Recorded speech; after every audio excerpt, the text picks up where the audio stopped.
আল্লাহ দিলে নির্বাচন ভালোভাবে হবে। আমরা প্রথম আলোচনা করেছি যে 14তম সভায় আমরা কি কি ডিসিশন নিয়েছিলাম, ওটার কতটুকু কার্যকারিতা ওইটা নিয়ে। তারপরে আমরা আসন্ন জাতীয় সংসদ নির্বাচন উপলক্ষে আমাদের প্রস্তুতি ব্যাপারে আলোচনা হয়েছে।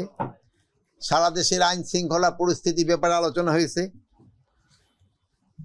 তারপরে আমাদের এই যে নারী এবং শিশু এই যে বিভিন্ন জায়গায় বিভিন্ন ধরনের ঘটনা ঘটছে, এইগুলি ব্যাপারে আমাদের আলোচনা হয়েছে। মাদকের ব্যাপারে আলোচনা হয়েছে, গার্মেন্টস সংক্রান্ত ব্যাপারে আলোচনা হয়েছে। ম্যাক্সিমাম আলোচনা হয়েছে যে যেহেতু ইলেকশন নিয়ে সিম কার্ডের ব্যাপারে একটু অনেক আলোচনা হয়েছে। আমরা এই জন্য আমরা আমাদের এই যে আইটি উপদেষ্টা ওনাকে আমরা অনুরোধ করে আনছিলাম, যেহেতু আমরা চাচ্ছি যে সিম কার্ডগুলি যেন কমানো যায় কিভাবে। তারপরে আমাদের রেমিটেন্স যোদ্ধা যাদের আমরা সব সময় তাদের ইনফ্যাক্ট তাদের টাকার উপরে আমরা বেশিরভাগ চলি, তাদের কিভাবে একটু সুযোগ সুবিধা বৃদ্ধি করা যায় এইগুলি ব্যাপারে আলোচনা হয়েছে। তারপরে আপনারা জানেন যে এই গত সপ্তাহে মিলে প্রায় 3টা বড় ধরনের ফায়ার দুর্ঘটনা হয়েছে। এগুলি ক্ষেত্রে একটা সবাই আপনারা সবাই একটু সচেতন করবেন, যেহেতু ফায়ারটা তো একটা দুর্ঘটনা, এটা কিন্তু নিজেদের একটু সচেতনতা থাকা দরকার। এবং আপনাদেরও নিজস্ব যে অফিসগুলি আছে ওইগুলিতে যে আপনাদের কিন্তু আছে ওই যে কি বলে এই যে ফায়ার এক্সটিংগুইশার, এই ফায়ার এক্সটিংগুইশারগুলো আপনাদের নিজস্বগুলিও যেন কাজ করে কিনা, আর এটা নিয়ে আপনারা একটু মাঝে মাঝে একটু প্র্যাকটিসও করবেন। আর ফায়ার ব্রিগেডও ইনস্ট্রাকশন দেওয়া হয়েছে 2-1টা জায়গায় তারও একটা মহড়া করবে এইগুলির ব্যাপারে। তারপর আপনারা জানেন যে সোশ্যাল মিডিয়ায় অনেক সময় অনেক কিছু হয়, যেমন আপনাকে রিপোর্টগুলি থাকে যেমন সত্যি, আপনারা যে এইগুলি ঘটনা বলেন সত্যি ঘটনা বলেন, কিন্তু সোশ্যাল মিডিয়ায় অনেক ঘটনাই ঘটে যেগুলি সত্যি না। তো এইগুলি ক্ষেত্রে আপনারাই কিন্তু আমাদের থেকে এটা বেশি প্রতিকার করতে পারেন। আপনারা যদি সত্যি ঘটনাটা বলে দেন, তো সোশ্যাল মিডিয়ায় যদি কেউ অসত্য কোনো কিছু প্রকাশ করে, যেমন আগে পার্শ্ববর্তী দেশ অনেক অসত্য সংবাদ পরিবেশন করত, কিন্তু আপনাদের সত্য ঘটনা প্রকাশ করার পরে এগুলি কিন্তু বন্ধ হয়ে গেছে। এখানেও এটা শুধু দেশে বাইরে সব জায়গার ক্ষেত্রে কিন্তু এটা প্রযোজ্য। এটা যদি আপনারা একটু উদ্যোগী হন তবে কিন্তু এই জিনিসটা বন্ধ হয়ে যাবে। আর একটা জিনিস হলো এই আমরা চাচ্ছি যে এই সিম কার্ডগুলি আমরা কমায় নিয়ে আসবো। যেহেতু এখন একবার ড্রাস্টিক্যালি কমানো যাবে না, আমরা একটা প্রসেসের মাধ্যমে আস্তে আস্তে কমায় নিয়ে আসবো। আপনারা জানেন এই সিমের মাধ্যমেই বিভিন্ন ধরনের, যেহেতু এই বোন হয়তো একটা সিম আনতে গেছে, বাট ওনার চাপ দিয়া হয়তো 2-3টা সিম অন্যের নামে বাইট করে নিয়ে গেছে।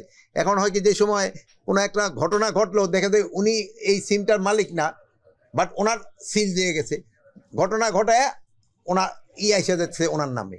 এইগুলি কীভাবে করানো যায় এইগুলি ব্যাপারে আজকে আমরা অনেকভাবে আলোচনা করছি। এটা আমরা যতটা পারি মানে এই ইলেকশনের আগে তো কিছু কমায় নিয়ে আসবো, বাট এরপরেও একটা এটা থাকবে যেন এই ঘটনাগুলি যেন না ঘটে। অনেক সময় দেখবেন যে আপনার নাম দিয়া টাকা চাচ্ছে, এই চাচ্ছে সেই চাচ্ছে, এটা কিন্তু সাধারণ জনগণ কিন্তু খুবইভাবে হচ্ছে।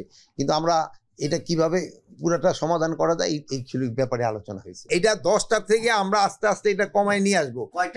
আমরা 5টায় আমরা আলটিমেটলি চাবো হয়তো 2টায় গিয়ে আমরা থামবো, কিন্তু এই মুহূর্তে আমরা 2টায় যেতে পারবো না, বাট আমরা আস্তে আস্তে কমায় নিয়ে আসবো। নির্বাচন আগে এটা সম্ভব হবে না। নির্বাচনের আগে আমরা হয়তো 7টার ভিতরে যদি আসতে পারি, আমাদের সিদ্ধান্ত আপাতত 10টার ভিতরে আছে সিদ্ধান্ত। তারপরে এটা কমায় আমরা আরো একটু চেষ্টা করছি, আমাদের আইটি যে উপদেষ্টা মহোদয় আসছিলেন উনিও চেষ্টা করতেছেন এটা আরো কমায় কিভাবে নিয়ে আসবে। এখন হলো কি নির্বাচন আপনারাও জানেন, যেহেতু অনেকে তো আপনারা নির্বাচন দেখছেন, যদিও আমি আপনাদের থেকে সবার চেয়ে বেশি দেখছি, যেহেতু আমি মনে হয় সবচেয়ে বুড়া। এই জন্য নির্বাচনকালীন তো কতগুলি ঘটনা ঘটে। নির্বাচনকালীন ঘটনা দেখা যায় আমগো দেশে ইলেকশনে দেখেন হাজব্যান্ড আর ওয়াইফও দাঁড়ায় জায়গা এক ইসে, সেই সময় তাকে ঘরেই ভাগাভাগি হয়ে যায়।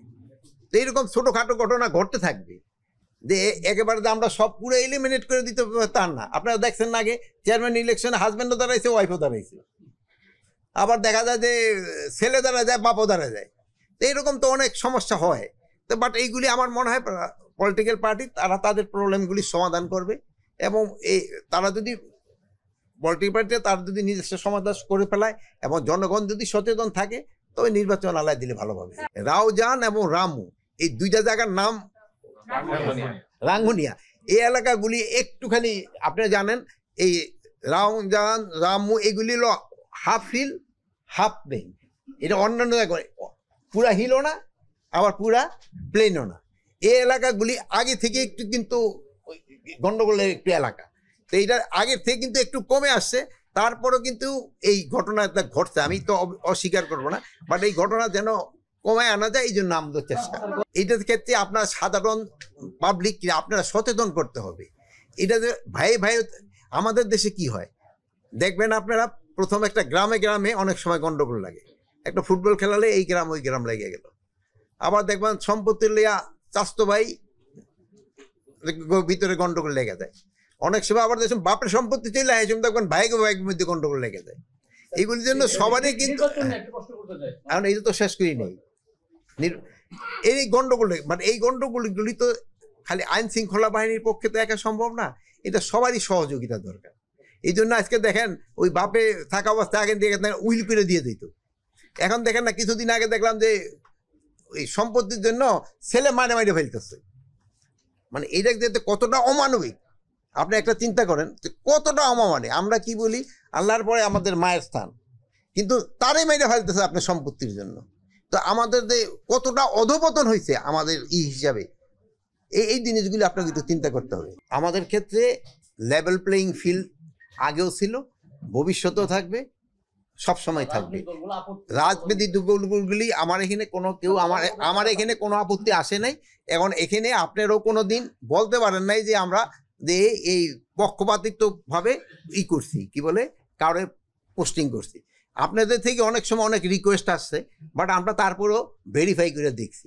অনেক সময় হয়তো এই ভাই আমার একটু রিকোয়েস্ট করলো একটার জন্য পোস্টিংয়ের জন্য, আমি হয়তো করলাম না, ওই ভাই করলো একটা ভেরিফাই পোস্টে একটা আমার সম্বন্ধে একটু লিখে দিল যে ভাইয়ের রিকোয়েস্ট, ওই কথাটা লাগলো না যে ওনার রিকোয়েস্টটা আমি রাখি নেই দেখা উনি করলো নাকি আমার একটা মিথ্যা একটা সংবাদ। এই জিনিসগুলি যেন না হয়।